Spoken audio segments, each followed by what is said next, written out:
Esse Vasco ao vivo no Sport TV às 9 da noite. E ó, tem tempo que o Vasco não ganha do Fluminense, rapaz.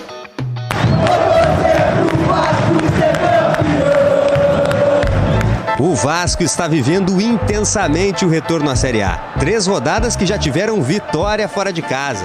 Quase 60 mil pessoas no Maracanã e decepção em São Januário. O próximo jogo vem com mais uma emoção. O primeiro clássico do time no campeonato.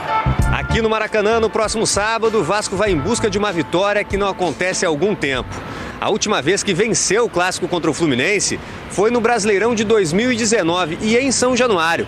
Desde então foram 7 jogos com 4 derrotas e 3 empates. No último triunfo do Vasco no clássico, o ídolo vascaíno Nenê fazia a estreia dele pelo Fluminense. O centroavante Pedro, agora no Flamengo, vestia a camisa tricolor e abriu o placar. Mas o time da virada, como gosta de chamar o torcedor vascaíno, marcou com o Leandro Castan e depois com Bruno César e fechou o placar em 2-1. Dos jogadores do confronto, apenas o zagueiro Nino do Fluminense continua no mesmo clube. E o técnico do rival era o Fernando Diniz, que depois saiu, mas voltou. E hoje em dia é elogiado pelo bom futebol do time. Uma das melhores ou a melhor equipe em atividade no Brasil. A gente sabe que é um jogo muito complicado, um jogo difícil. Eles têm uma maneira particular de atuar, uma maneira quase singular, vamos dizer assim. Voltar a vencer o clássico e superar esse badalado Fluminense é uma tarefa e tanto. E o técnico Maurício Barbieri planeja um time corajoso. A ideia é, de novo, que a gente possa estudar e tentar neutralizá-los e fazer o nosso jogo, tentar se impor também. A gente vai jogar desde o início buscando a vitória e jogando para cima deles.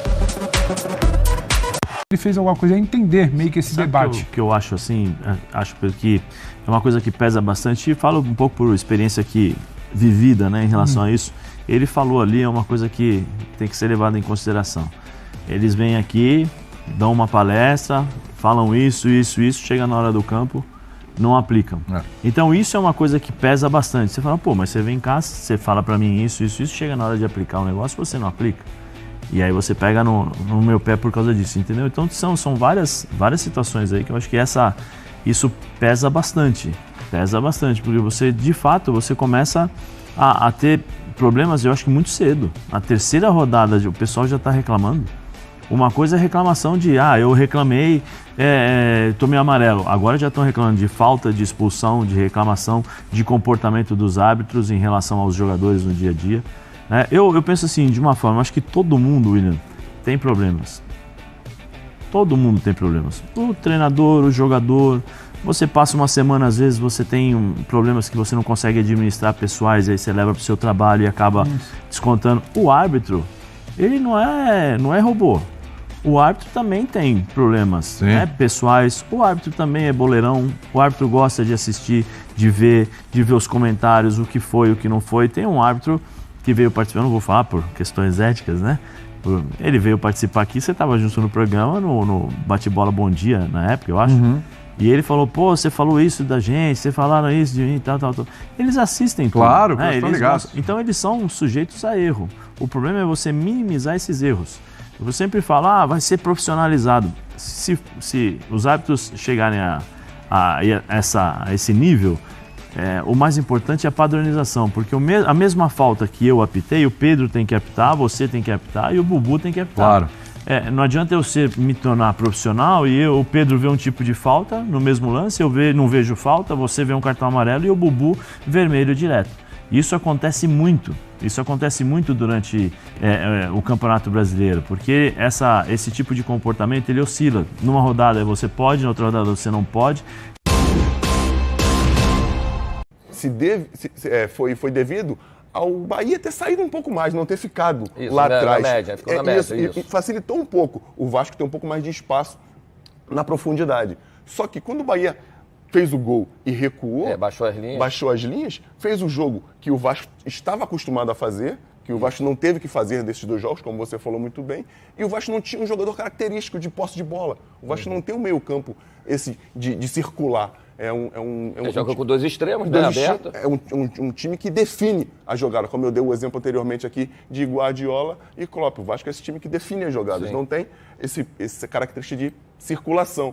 E não tem esse jogador. Acho que o Vasco não tem esse jogador característico. Orelhano, seria, mas ele entrou como ponta, né? Entrou aberto pela direita. É jovem, não está com ritmo de jogo. Isso. Que é bom jogador, mas precisa... Se ele entra no corredor central, ali por dentro, na frente desses dois volantes, de repente, ele teria um passe melhor, mais agudo. Até com a entrada do Eric Marcos, seria legal, mas deixar o Peck do lado esquerdo, né? Que, do lado direito. Porque o lado forte do Peck é do lado direito e traz por dentro. E o Orelhano por dentro ali, de repente, fazia a circulação melhor, com um passe mais agudo, isso. E às vezes até o Marlon, que quando começou muito bem jogando do lado. Sim. Ele apareceu no Vasco jogando do lado. E ele vindo por dentro é onde estava um pouco mais congestionado. E o time não rendeu, né? Aproveitando melhor entre o terceiro zagueiro pela direita e o próprio Jacaré, podia ser um lugar legal para o Marlon poder atuar. Será que o Vasco não está precisando desse meia articulador, desse cara mais experiente que vinha para dar um pouco mais de segurança? Antes era o Nenê, o Nenê se aposentou, ficou um maracu. Foi pro Juventude. Se aposentou do Vasco, foi pro Juventude. Verdade, Nenê, te aposentei, passa. Não, foi pro Juventude. Não. E será que não precisa desse cara? Bom, até para dar um pouco mais de segurança para os moleques que estão entrando. Até porque assim, se você vai ter jogo que o Vasco vai ter que propor o jogo. É isso. Então você tem que ter esse cara da circulação, que consiga controlar mais a posse de bola, consiga mais permanecer com a posse, não pegar a posse e acelerar, a posse e acelerar.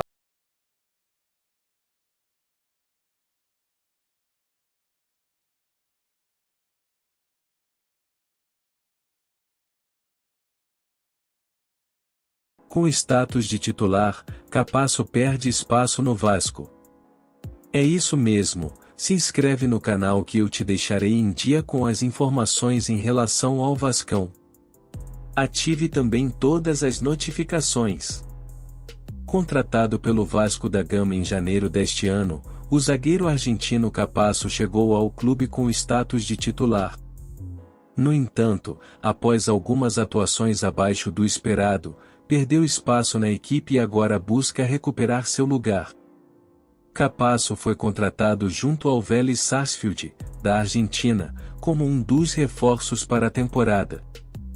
Ele chegou a atuar algumas partidas do Carioca e uma da Copa do Brasil, mas não conseguiu desenvolver o mesmo futebol que motivou sua contratação por parte do Vasco. Até o presente momento. Foram 6 jogos disputados pelo jogador e 1 gol marcado. Na minha opinião, é um zagueiro com uma característica um pouco mais defensiva e sem aquele toque na saída de bola e faz todo o diferencial para o sistema do técnico Maurício Barbieri. Comente a sua opinião se você acha que ele deveria ser titular ou não no time do Vasco atual. Inscreva-se no canal e ative as notificações.